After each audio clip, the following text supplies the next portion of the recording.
Hello नमस्ते प्रणाम, मैं आप सबके भाई शिवम। तो स्वागत करते हैं एक नए ब्लॉग में। तो दोस्तों मैं नोएडा सेक्टर 94 हूँ। तो देखिए गोल चक्कर है दोस्तों, मैं तुमको दिखाऊंगा गोल चक्कर कैसे है। तो आप लोग देख सकते हैं गोल चक्कर है, मैंने घूमने के लिए आया था फिलहाल।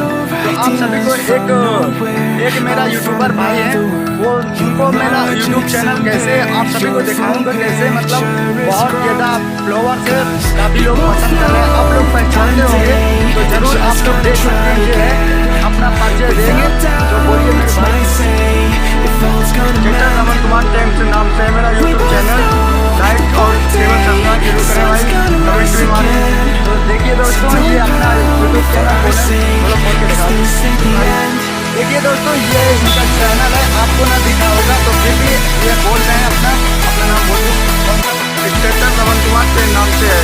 तो देख सकते हैं आप लोग, प्यार आशीर्वाद ऐसे भर के देना दोस्तों। उनका जो है बहुत फ्लोवर्स है, फिलहाल 5 लाख 5 लाख। तो आप लोग यूट्यूब चैनल में ऐसा प्यार आशीर्वाद देना दोस्तों। मिलते कोई एक नए ब्लॉग में दोस्तों। जय हिंद जय भारत।